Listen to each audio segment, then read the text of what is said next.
I've spent 15 years behind a lens, chasing light through old-growth forests and capturing the raw geometry of mountains most people will never see. My work has been called meticulous, patient, almost obsessive, and I suppose that's fair.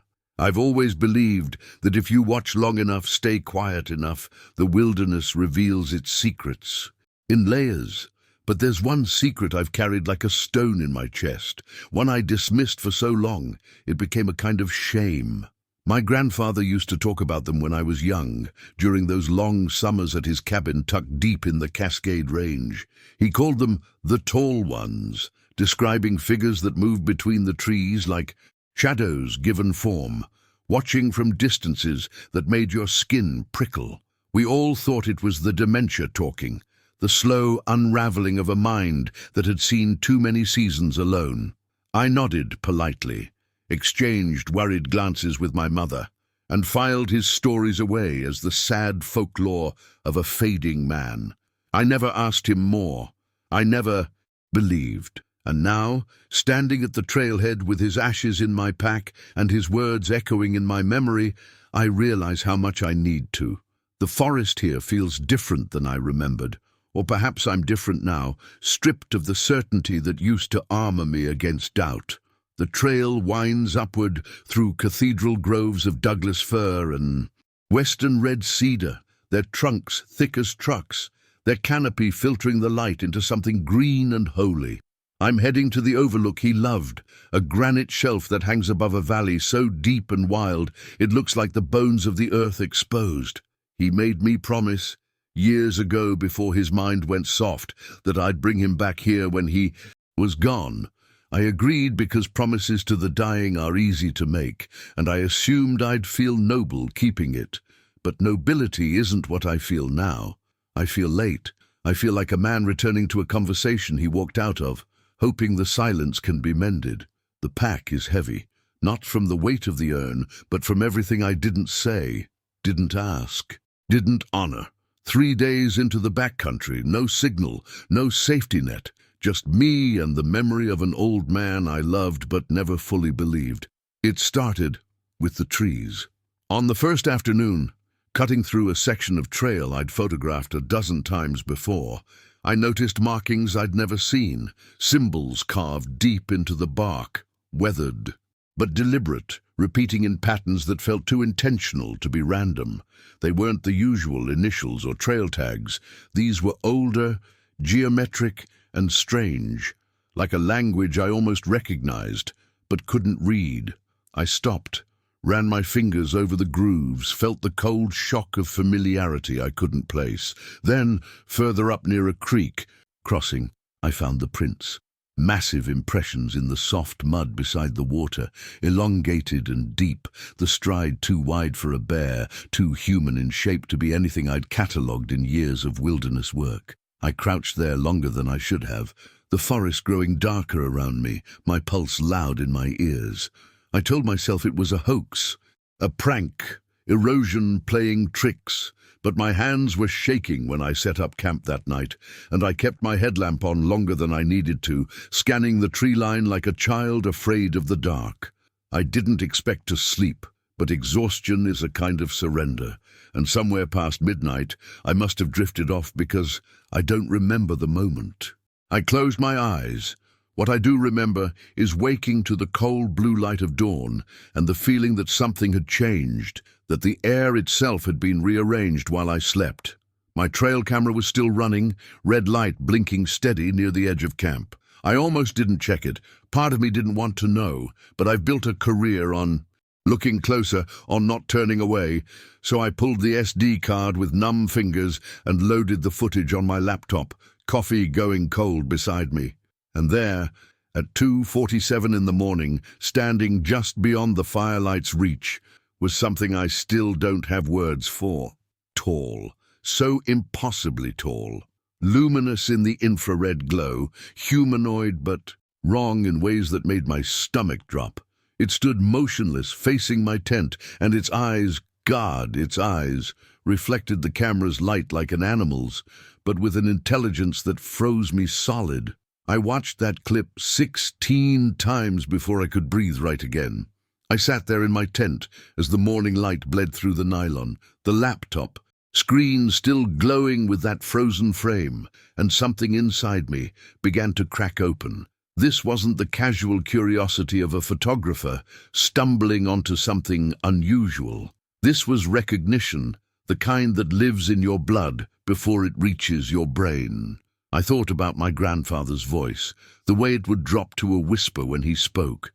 About them, not with fear exactly, but with reverence, the tone you use in churches or at gravesides. He said they moved like water, like thought given shape, and watching the next frames in sequence, I understood what he meant. The figure didn't walk so much as transition between positions, each movement flowing into the next with a grace that shouldn't exist in something that size. No stumble, no hesitation, no crack of branch or shuffle of leaves. It was there, then closer, then gone, and the timestamps between each frame were so brief it seemed to defy physics. I could feel my hands trembling as I scrolled back and forth, zooming in on details that made my throat tighten. The proportions were almost human, but stretched, elongated as if something had taken our blueprint and refined it toward a purpose I couldn't fathom. And those eyes, catching the infrared light in twin points of silver green, weren't empty or predatory. They were watching, yes, but with an attention that felt less like surveillance and more like witnessing, like I was being seen in a way I'd never been seen before. I couldn't stay in that tent any longer, couldn't breathe in that small collapsing space. So I crawled out into the morning chill and stood there shaking, scanning the forest, as if it might offer me some rational explanation I could cling to.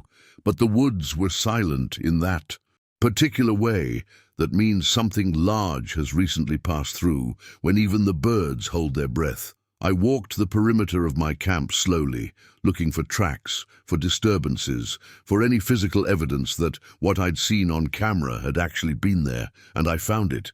Just beyond where the figure had stood, pressed deep into the moss and soft earth, was a single impression, a footprint if you could call it that, though it was longer than any human's and narrower.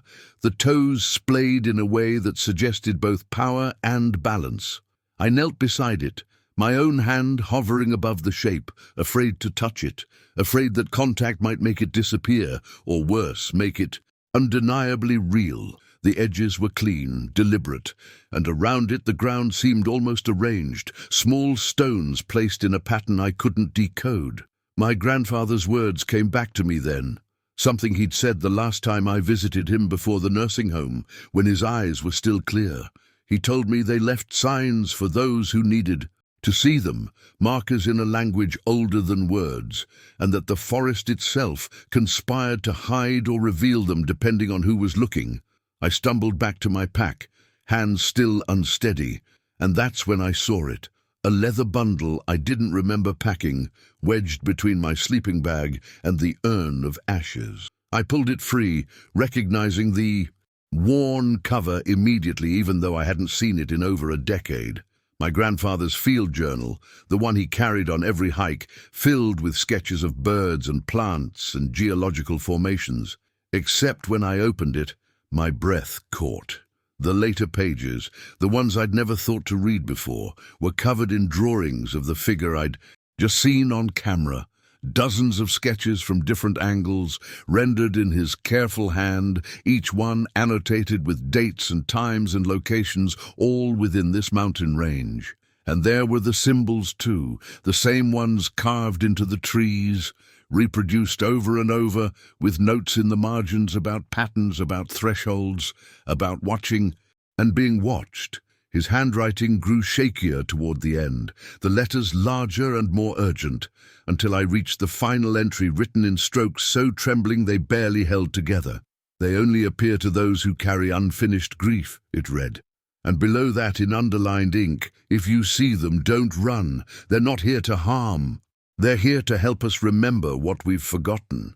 I sat there with the journal open on my lap, tears blurring the pages, understanding with a clarity that hurt that he hadn't been losing his mind at all.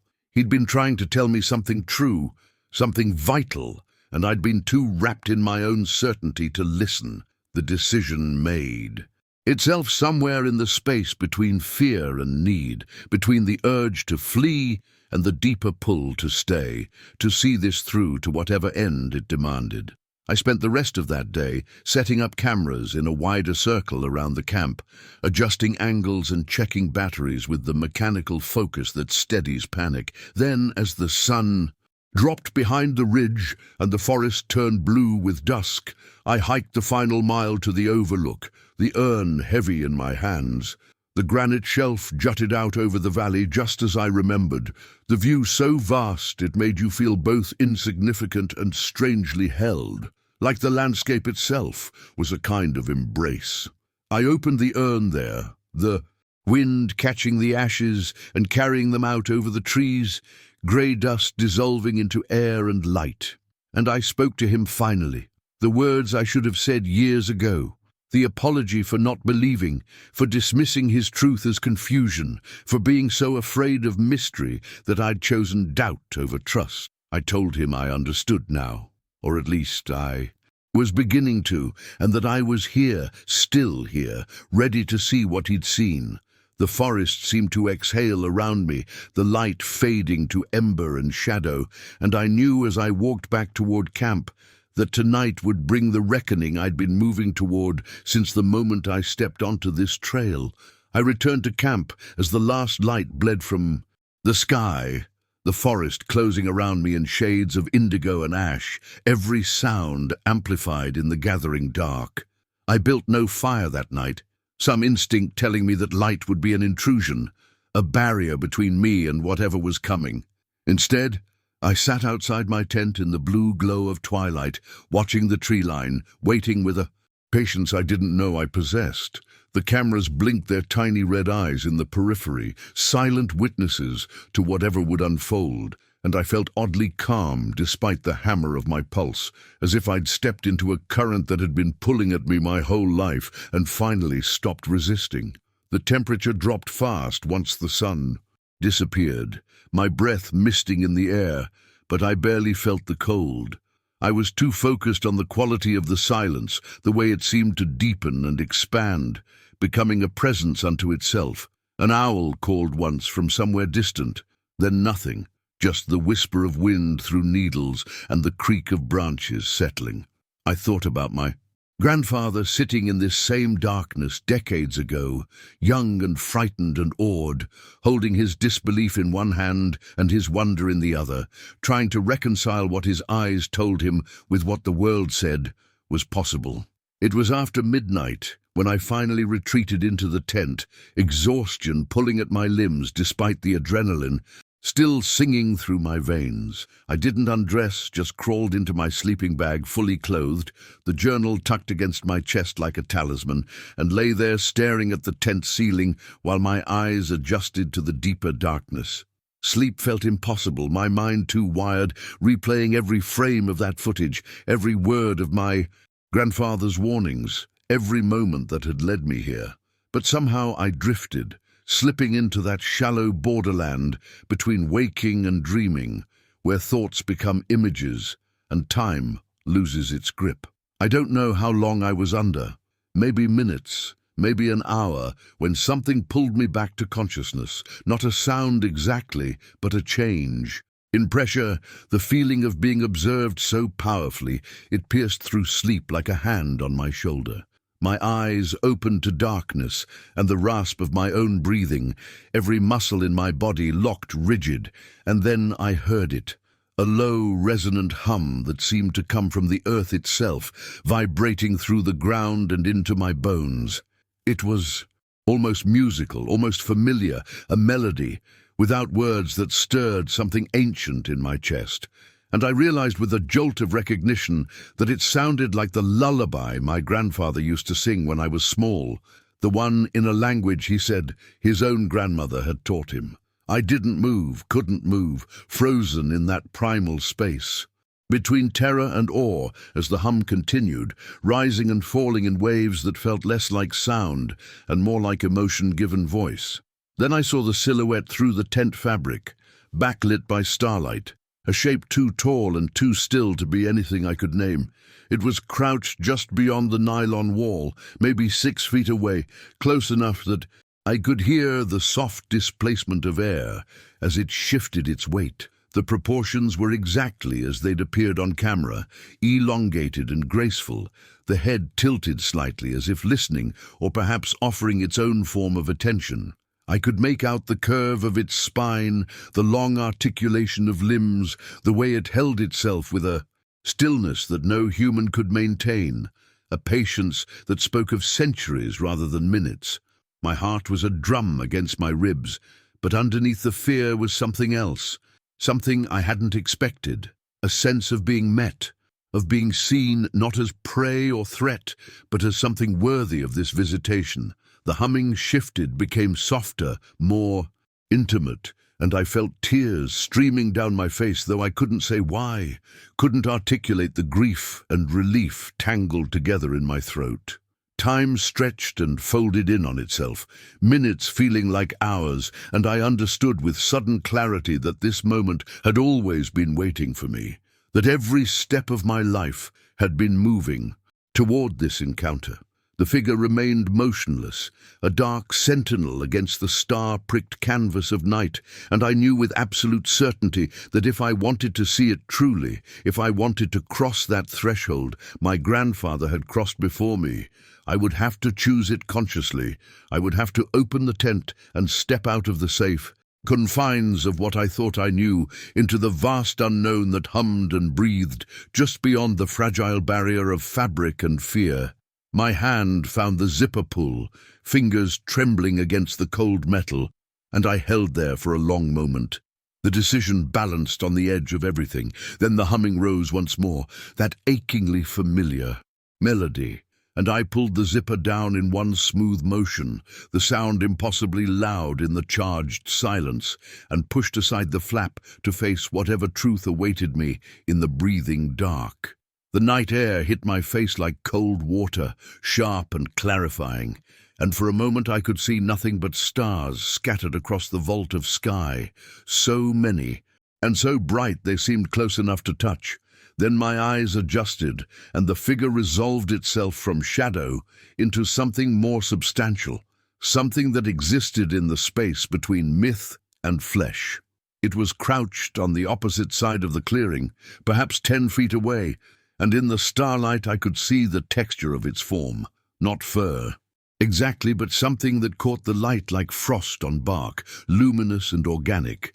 Its eyes found mine immediately, twin points of amber radiance that held no aggression, no hunger, only a depthless awareness that made me feel simultaneously insignificant and profoundly seen. We stayed like that, locked in mutual observation, and I realized my terror had transformed into something else entirely, a kind of electric reverence that thrummed through my chest and made my breathing shallow. The creature tilted its head in a gesture that felt strangely inquiring, almost gentle, and I understood without words that it was waiting, giving me space to adjust to its presence, to accept what my rational mind kept trying to reject. Slowly, with movements I kept deliberately calm and non-threatening, I shifted forward onto my knees at the tent's threshold, my hands visible and open at my sides. The being didn't retreat, didn't tense, just continued that steady observation, and I noticed details I'd missed in the footage, the way its chest rose and fell with breath, the delicate articulation of its fingers where they rested against the earth, the almost sorrowful quality in its expression that suggested something far older than age should allow. Then it did something that shattered every remaining wall of disbelief. It raised one long hand and pressed it flat against its chest, directly over where a heart would be, holding my gaze as it did so. The gesture was so unmistakably deliberate, so laden with intention, that I found myself mirroring it without thought, my palm against my own sternum, feeling the wild rhythm beneath. Something passed between us in that moment, not language, but understanding, a recognition that transcended species or reality, and I knew with absolute certainty that this was what my grandfather had experienced, this wordless communion that rewrote everything you thought you knew about consciousness and connection. The creature's eyes seemed to brighten, a flicker of something I could only call approval or perhaps relief. It moved then, rising from its crouch with that impossible fluid grace, and I saw its full height, easily 7 feet of elegant proportion and quiet power. But instead of approaching, it turned slightly and extended one arm toward the forest behind it, the gesture clearly inviting me to look, to witness. I followed the line of its indication and saw what I'd missed before. Symbols carved into the trunk of a massive cedar, the same marks from the trees and the journal, glowing faintly with a bioluminescence I couldn't explain. The creature made a sound, not the hum from before, but a series of soft clicks and resonances that felt like speech, like it was trying to bridge the gap between our ways of knowing. I stared at the symbols and felt their meaning bloom in my mind without translation, images and emotions rather than words. Memory, loss, continuity, the thin places where the living and the remembered overlap. My grandfather's face rose in my thoughts, not as I'd last seen him, diminished and confused, but as he'd been in his prime, strong and vital and full of wonder. I gasped, tears streaming freely now, and when I looked back the creature had moved closer, near enough that I could have reached out and touched it. Instead it reached toward me, that massive hand extending palm up in a gesture of offering, and I saw something cradled there, the smooth stone from my grandfather's journal, marked with the same glowing symbols, still warm as if it had been held for a very long time. I understood then that this being had known him, had perhaps been waiting all these years for someone to return, for the grief to find its way back to this place and complete some circuit I couldn't fully comprehend. With shaking hands I accepted the stone, its weight solid and real against my palm, proof that this moment existed beyond my mind's invention. The creature's eyes held mine once more, and in their depths I saw reflected not just my own face, but my grandfather's, superimposed and transparent, as if we were both present in this exchange, as if time itself had folded to allow us both to witness and be witnessed. Then the being straightened, placed one hand briefly over its heart again in that same deliberate gesture, and turned toward the darkness, its form dissolving into shadow and starlight until I couldn't distinguish where it ended and the forest began, leaving me alone with the stone and the overwhelming certainty that I'd just experienced something the world had no language for, only reverence. I retreated to the tent with the stone clutched against my chest, my entire body trembling from adrenaline and something deeper, something that felt like the aftermath of spiritual collision. Sleep was impossible, so I sat in the narrow beam of my headlamp, turning the smooth stone over and over in my hands, tracing the symbols with my fingertips as if I could decode them through touch alone. That's when I noticed the weight distribution in my pack felt wrong, unbalanced in a way it hadn't been when I'd left the trailhead. And with growing unease, I began removing items systematically, until my hand closed around something that shouldn't exist, a leather-bound journal I'd never seen before, worn soft with age and use, tucked into a side pocket I rarely accessed. My grandfather's name was embossed on the cover in fading gold letters, and the moment I opened it, my breath caught because the first page held a sketch so detailed and precise it could have been drawn from my trail camera footage. The same elongated proportions, the same luminous eyes, the same posture of watchful waiting. The date beneath read September 8th, 1973, almost exactly 50 years ago to the day, and I realized with dawning horror and wonder that someone had planted this in my pack, that perhaps my grandfather's belongings hadn't been as thoroughly sorted as I'd thought, or perhaps something else entirely was at work. The pages were filled with his familiar handwriting, though it evolved as I read, starting neat and controlled, then gradually becoming more urgent, more erratic, the letters slanting and pressing deep into the paper as if written under extreme emotion. He called them the Watchers, describing multiple encounters over the course of 3 years, always in this same mountain range, always during periods when he'd been consumed by grief. First after losing his brother in Korea, then during my grandmother's long decline from illness, finally after his own father's death. The sketches grew more elaborate with each entry, capturing the creatures from different angles and distances, showing variations in size and bearing that suggested a family or community, and my grandfather's observations were meticulous, noting their apparent interest in human emotional states, their tendency to appear at boundaries between ecosystems, their complete absence of threat despite their overwhelming physical presence. But it was the later entries that made my hands shake, passages underlined repeatedly where he theorized these beings existed in some liminal space between physical and spiritual reality, drawn to concentrations of unresolved feeling the way certain animals are drawn to electromagnetic fields. "They are not predators," he wrote in one margin, the ink smudged as if his hand had been unsteady. "They are witnesses, perhaps even guardians of the threshold where grief transforms into something else, where loss becomes memory and memory becomes peace."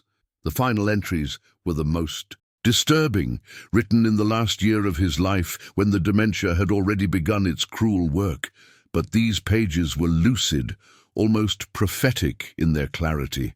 "I tried to tell them about the Watchers, but they look at me with pity," he wrote. "They think my mind is unraveling when in truth I've never seen more clearly.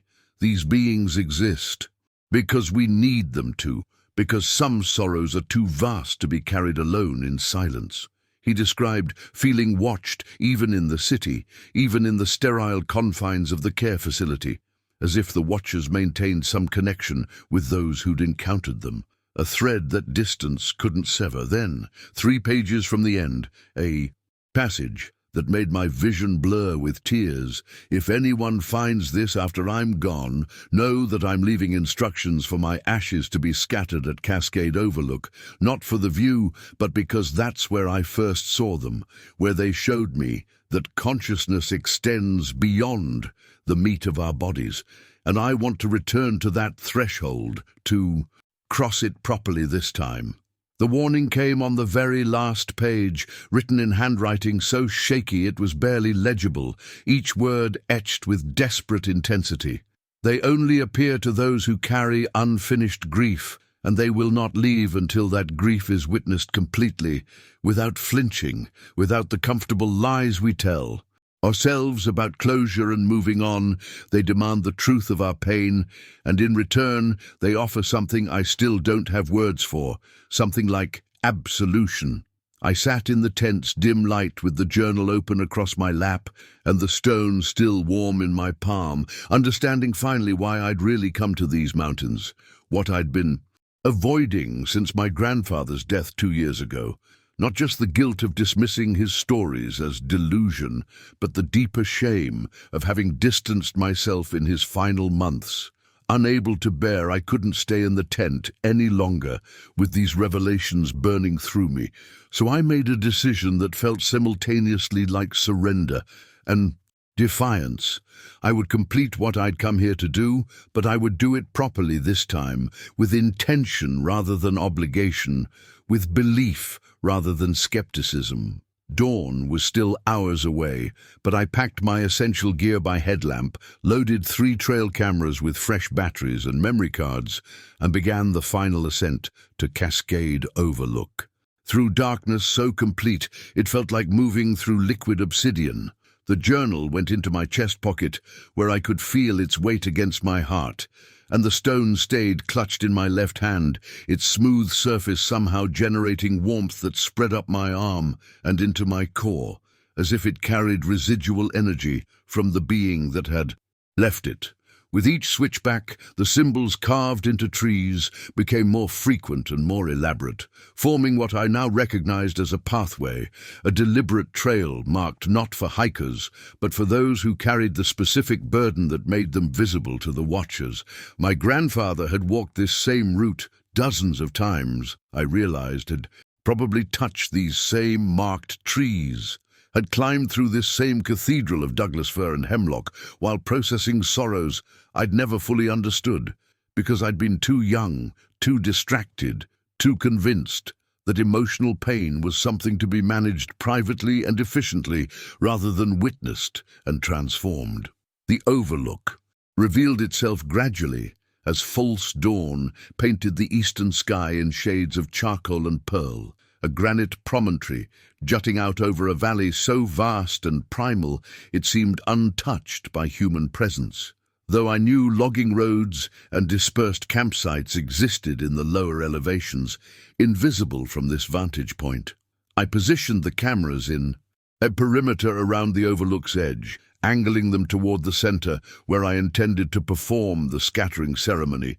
And as I worked, I found myself speaking aloud to my grandfather, as if he could hear me, apologizing for dismissing his experiences as neurological deterioration, for avoiding his calls when the dementia made conversation difficult and uncomfortable, for choosing my career and my comfortable skepticism over the harder work of sitting with his truth. The words came haltingly at first, then gathered momentum until I was weeping openly, my voice cracking as I confessed the real source of my unfinished grief.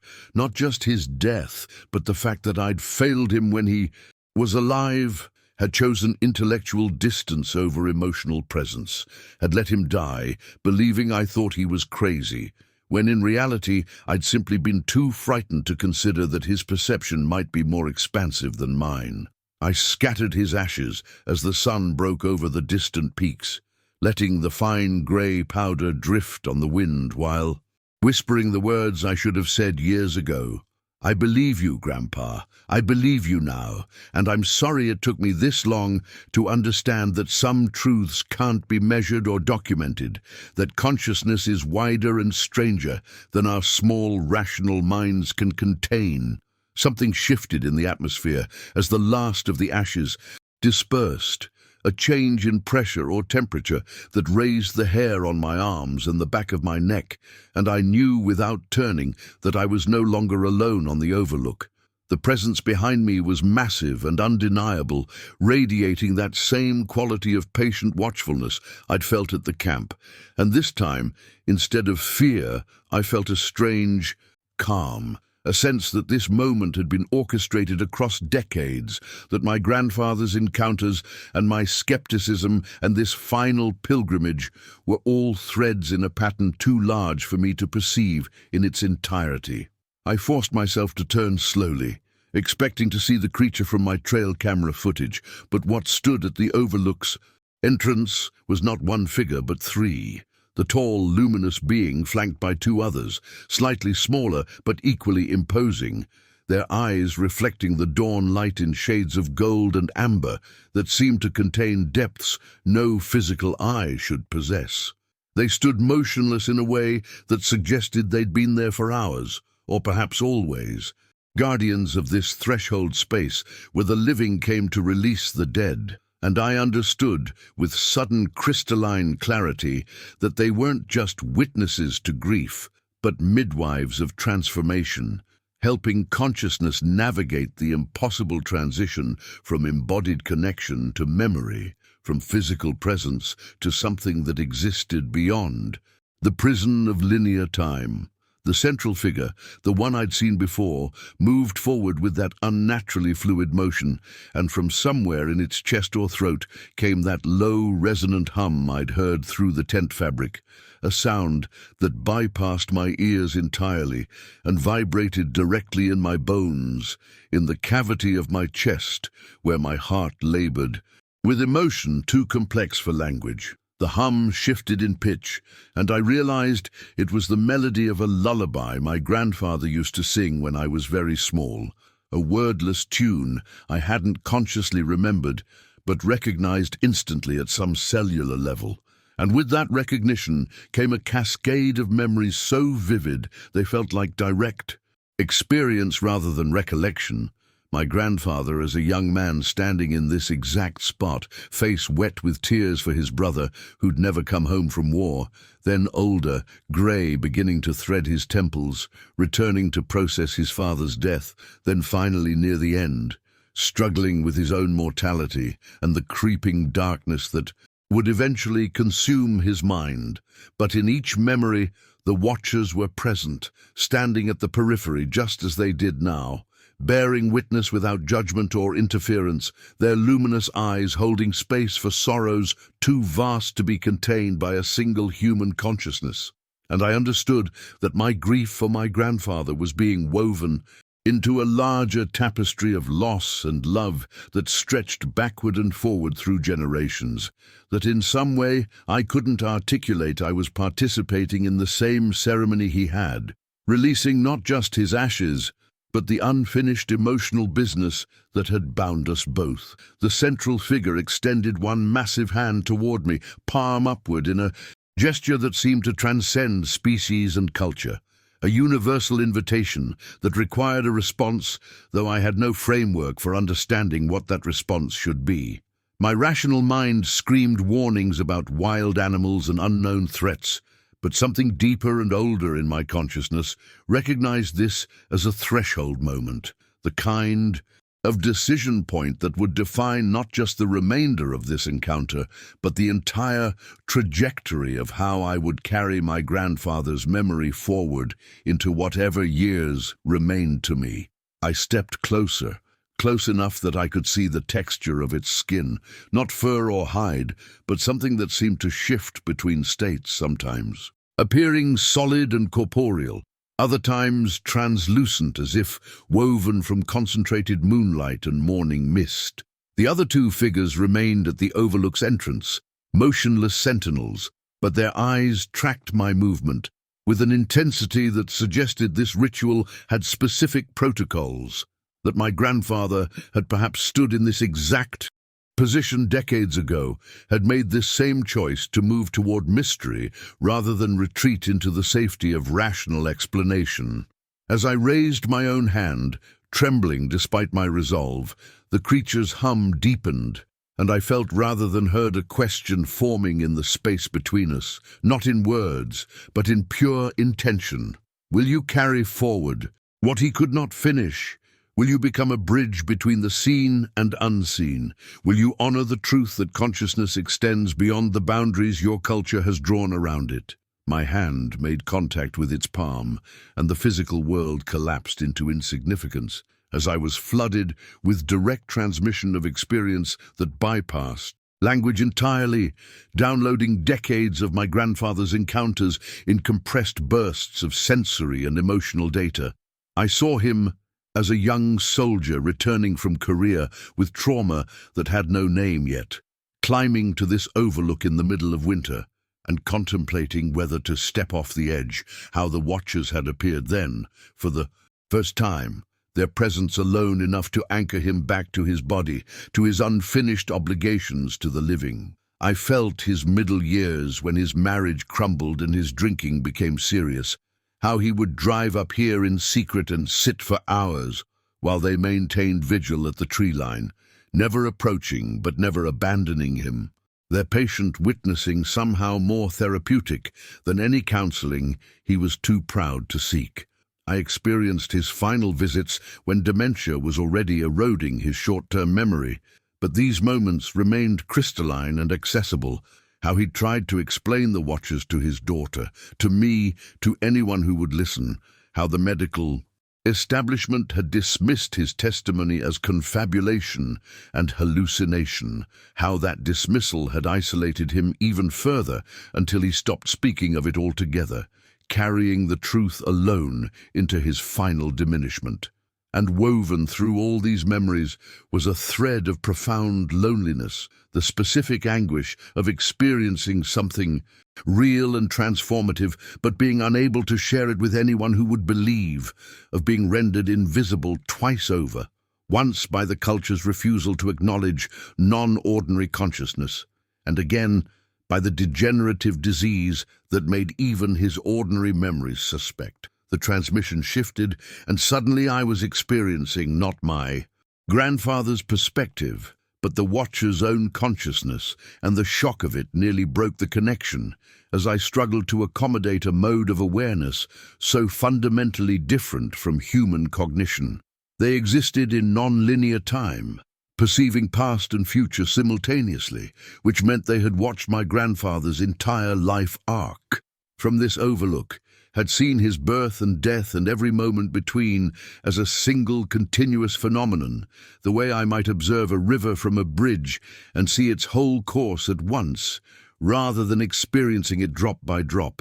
They had watched countless humans across centuries come to places like this overlook to process grief, had witnessed the gradual forgetting as industrial culture systematically educated people out of the sensitivity required to perceive them, had seen the thinning of the membrane between worlds as fewer and fewer humans maintained the practices that kept that boundary permeable. My grandfather had been one of the last in this region who possessed the involuntary gift, trauma-induced psychic opening that made him visible to them, and they had chosen him not randomly, but because his particular frequency of suffering resonated with the work they performed, the essential but invisible labor of holding space for human grief so vast it threatened to fragment consciousness entirely. I understood then that they weren't just observers but stabilizers. Their witnessing literally preventing certain sensitive souls from dissolving completely under the weight of unmetabolized trauma. And my grandfather had survived his darkest periods, specifically because they had been there to anchor him to embodied existence when his own will to continue was insufficient.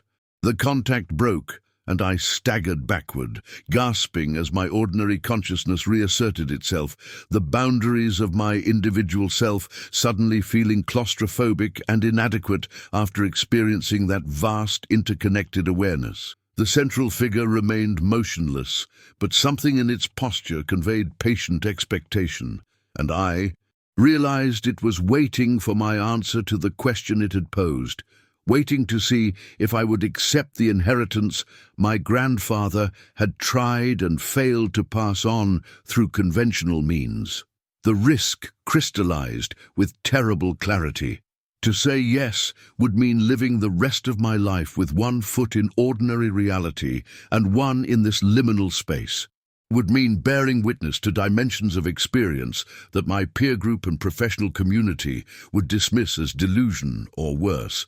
Would mean choosing profound truth over social belonging, meaning over credibility, direct knowing over the safety of collective agreement. But to refuse would be to repeat my grandfather's isolation in reverse, to abandon him posthumously, just as I had abandoned him in his final years, to let this lineage of witnessing die with me and condemn whatever future soul might need what the Watchers offered to face their darkness utterly alone. I thought of the trail camera footage in my pack, the stone in my pocket, the journal pressed against my chest, all the evidence that would prove nothing to anyone who hadn't stood where I was standing, and I made the only choice that honored the man who had raised me and the mystery that had sustained him. Yes, I'll carry it forward. I'll be the bridge. I'll hold the truth even when it isolates me, I promise. The moment my promise left my lips, the overlook transformed around me as if my consent had unlocked a deeper layer of perception, the veil between ordinary and extraordinary reality growing so thin I could see both simultaneously. The central figure began to dissolve, not retreating, but expanding outward into a luminous network of light that connected every tree, every stone, every living thing in the entire mountain range. And I understood with devastating clarity that what I had perceived as three separate beings was actually a single vast consciousness, manifesting multiple localized expressions, the way an ocean might send forth waves that appear individual but remain fundamentally united. The other two figures joined this expansion until the entire overlook pulsed with gentle radiance, and within that light I saw overlapping impressions of everyone who had ever stood here carrying profound grief, indigenous people mourning their dying cultures, settlers who had lost entire families to harsh winters, soldiers returned from wars they couldn't speak about, parents outliving, children, lovers facing terminal diagnoses, the Overlook itself serving as a kind of ancient temple where human anguish came to be witnessed by something patient and timeless enough to hold it without judgment or solution. My grandfather appeared among these countless mourners, younger than I had ever known him, and he turned toward me with an expression of such relief and gratitude that tears began streaming down my face, the frozen grief I had carried since his death finally beginning to thaw as I understood that he had never been lost or diminished by dementia, that his consciousness had remained intact and connected to this greater web, even as his brain failed, that death itself was perhaps just another thinning of the veil rather than an ending. The luminous network began to contract back into humanoid form, but changed now, smaller and more defined, until my grandfather stood before me as solid and real as he had been in my childhood, though I knew this wasn't resurrection, but rather the Watchers offering me a final gift. Wrapped in familiar form, he reached out and cupped my face with hands I remembered from 1,000 childhood moments, and when he spoke, his voice carried both his familiar cadence and that deep, resonant hum, as if the Watchers were speaking through him, or he had somehow become one with them during his passage through death. "You were never supposed to believe me when I was alive," he said, and the words carried layers of meaning that unfolded like origami in my consciousness, explaining that the work required me to come to this truth through my own direct experience rather than inherited faith, that his isolation had been necessary preparation for my eventual awakening, that everything, his stories, my dismissal, his death, my guilt, had been moving toward this exact moment when I would stand here ready to receive what could only be transmitted through breaking.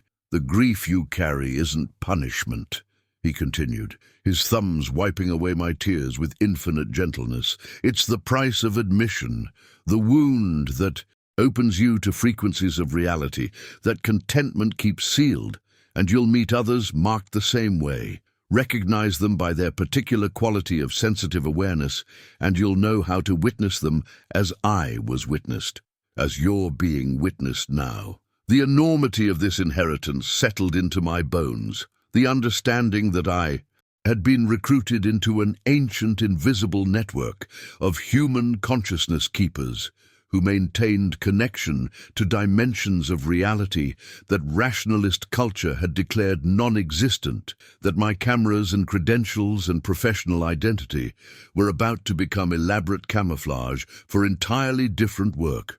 "Will I see you again?" I asked, my voice breaking on the question I hadn't let myself ask at his funeral, at his memorial, during any of the prescribed rituals that were supposed to bring closure, but had only amplified the hollow ache of his absence. His form flickered, the Watcher's true nature showing through, and I felt rather than heard their response rippling through the web of connection that now included me as a conscious participant, rather than unknowing subject. Every time I returned to liminal spaces like this Overlook, every time I witnessed someone else's grief with full presence, every time I chose mystery over certainty and direct knowing over social proof, I would be touching the same consciousness that held my grandfather, that held all the beloved dead who had been witnessed by the Watchers, that we were building together a kind of living memorial that existed outside linear time and physical monuments. He pressed something into my palm, the smooth stone I would later find in my pocket, though in this moment it pulsed with warm light and seemed to contain entire galaxies of compressed meaning, and then he stepped backward into the luminous network and dispersed again, his individual form dissolving, but his essential presence remaining woven through everything, intimate and vast, simultaneously. The other figures coalesced one final time at the Overlook's edge, their massive forms solid and undeniable, and they raised their hands in what I recognized as both blessing and farewell, acknowledgement that I had crossed the threshold and could not return unchanged, that I was now and forever marked as someone who had seen through the veil and chosen to honor what lay beyond it. As dawn began to lighten the eastern sky, the watchers faded. With the darkness, their departure so gradual I couldn't identify the exact moment they ceased being visible, leaving me alone on the overlook with my grandfather's ashes, the sacred stone, and a transformed understanding of what witnessing truly required. I completed the scattering ritual as intended, but the words I spoke were different now. Not goodbye, but recognition of continuity, acknowledgement that he existed in forms and places my previous framework hadn't allowed me to perceive, that love persisted through transformations that looked like ending only to limited vision. The trail cameras I had positioned so carefully around the clearing would show nothing conclusive, I somehow knew. Just ambiguous lights and shadows that could be explained away by anyone determined to maintain consensus reality, and that was exactly as it should be. The mystery protecting itself through plausible deniability while revealing itself completely to those ready to see. The descent from the overlook began in silence as I packed my gear with hands that still trembled from what had transpired. But as I moved through the pre-dawn forest, I noticed everything had subtly shifted, as though my transformed perception had recalibrated the frequency through which I experienced the physical world. Colors seemed more saturated, edges more defined, and I could feel the aliveness of the forest in a way that went beyond poetic metaphor. The trees breathed, the stones remembered, the creek sang with intention rather than accident, and I moved through it all as a conscious participant rather than external observer. The marked stone in my pocket pulsed with steady warmth against my hip, a tangible anchor proving the night's events hadn't been hypothermia or psychological break, but genuine encounter with dimensions my culture had forgotten how to name. When I passed the trees carved with symbols, I now recognized as trail markers for the grief carriers who came before me. I reached out to trace the grooves with my fingertips and felt the accumulated sorrow and ultimate release of countless pilgrims, understanding that I had joined an ancient lineage of humans who served as bridges between visible and invisible worlds, that my grandfather had been trying to pass me this inheritance long before his death, preparing me through stories I had dismissed as confusion. At my base camp, I reviewed the trail camera footage with entirely different eyes, no longer seeking proof that would convince skeptics, but rather studying the images for my own deeper understanding, decoding the visual grammar of how the Watchers manifested in linear time and recorded media. The luminous figures appeared in 17 different frames across the 3 nights, sometimes singular and sometimes multiple, their positions creating geometric patterns around the perimeter of my camp that suggested protection rather than threat. Sacred geometry holding space for transformation to occur within its boundaries. In several frames their features were partially visible, faces that seemed simultaneously human and impossibly other, beautiful, in the way ancient mountains are beautiful, shaped by time scales that made individual human lives appear as brief as mayfly flickers, yet suffused with such profound tenderness that I had to pause the playback and simply breathe through the emotional intensity. The footage would never satisfy scientific standards, too blurred here, too overexposed.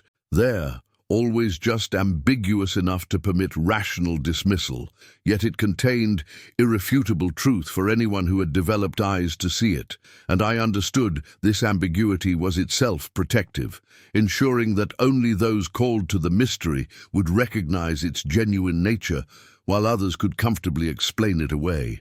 My grandfather's journal had somehow migrated to the top of my pack, though I clearly remembered placing it at the bottom, and when I opened it again, the pages seemed to contain additional notations I hadn't observed during my first reading. his handwriting shifting between steady documentation and passages where the letters trembled with emotion that matched my own transformed state. They showed me where I would go after dying, one passage read, dated just 3 weeks before his final hospitalization. And it wasn't heaven or void, but a vast ecology of consciousness where every love ever felt still vibrates, where I'll remain woven into the living world through everyone whose grief cracks them open, enough to perceive the frequency where memory and presence become indistinguishable. Further down the same page he had written directly to me, though I hadn't been mentioned anywhere else in the journal. "Grandson, when you finally come to the Overlook carrying my ashes and your accumulated regret, know that I have never stopped singing you forward into this inheritance, that your skepticism was necessary protection until you were strong enough to hold what belief actually requires, and that I am proud beyond words of who you will become after you finally see them."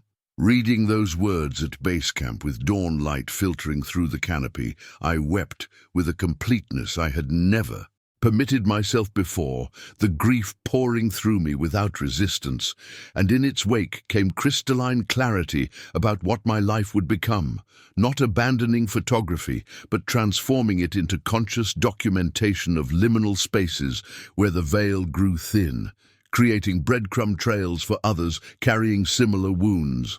Breaking camp felt ceremonial rather than merely practical, each item packed with mindful attention, and when I reached the trailhead parking area in late morning, I discovered someone had placed fresh wildflowers on the small memorial marker that designated this as a sacred indigenous site, evidence that others in the visible world also tended these thresholds even if we would never speak openly about what we protected. I drove home with the footage, encrypted on multiple drives, the stone wrapped carefully in my grandfather's bandana, and the journal secured in the document box, where I kept my most precious possessions, already knowing I would return to these mountains seasonally, that this overlook would become my own pilgrimage site, where I would bring my evolving grief and gratitude to be witnessed. The professional photographer who had ascended that trail no longer existed. Someone simultaneously more broken and more whole had emerged, carrying responsibilities that couldn't be explained at dinner parties or included on artist statements, serving invisible communities that predated and would outlast every institution that claimed authority over reality's nature. Finally understanding that my grandfather's greatest gift hadn't been genetic inheritance or childhood memories, but this, the burden and blessing of seeing clearly what others called impossible and having courage enough to honor it anyway. The memorial I built at the trailhead took 3 months to complete, not because the construction was complex, but because I needed to understand exactly what I was creating and for whom, returning each weekend with different materials, until the design emerged organically from the landscape itself. It consisted of a simple wooden bench positioned to face the mountain's profile, a small weatherproof box mounted underneath containing a blank journal and pencil, and a copper plaque whose inscription went through 17 drafts before I found language that would speak to both those who knew and those still seeking. The final text read simply, "For those carrying what cannot be set down alone, the Overlook remembers, the trail provides." I told no one about the memorial's deeper purpose, allowed the Forest Service to assume it was standard grief expression, and watched from a distance as hikers discovered it organically, most passing without pause, while others sat for long stretches, some eventually taking the journal to write entries I would later read with profound reverence. Within 6 months, the pages filled with confessions, questions, and testimonies that confirmed I wasn't alone, that others had encountered mysteries in these mountains, that grief opened doorways rational thinking kept sealed, and that my grandfather's lineage extended far beyond bloodline into something more essential. My photography transformed in ways that confused my previous clients but attracted entirely new audiences who recognized what I was actually documenting without requiring explicit explanation.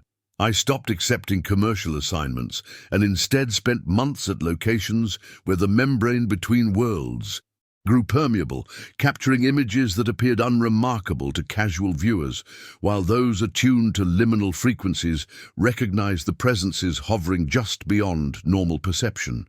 Gallery owners called my new work atmospheric, haunting, spiritual, never understanding.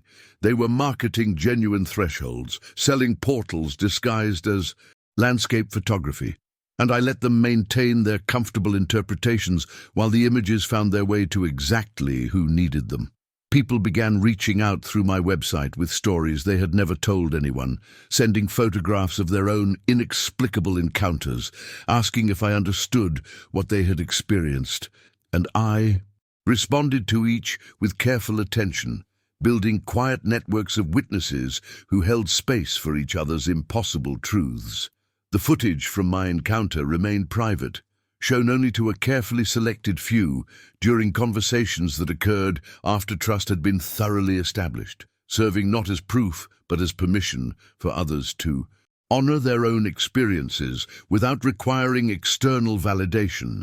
I returned to the Overlook seasonally as promised, developing rituals that felt both invented and ancient, always spending at least one night camping in the clearing where the Watchers had first appeared, maintaining the relationship through consistent presence rather than demanding repeated dramatic contact. Some visits produce subtle phenomena, temperature shifts or unusual light patterns, the sense of being observed by benevolent attention, while others passed without overt manifestation, teaching me that genuine relationship doesn't require constant supernatural verification, that showing up with open heart matters more than spectacular experience.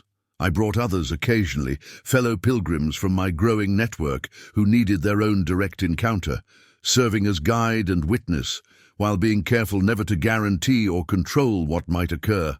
Understanding my role was creating conditions, not manufacturing outcomes. My grandfather's journal remained my constant companion, its pages revealing new layers of meaning with each reading as my own capacity to understand deepened, and I began adding my own observations in the margins, continuing documentation that might someday guide another skeptical grandson toward his own necessary breaking open.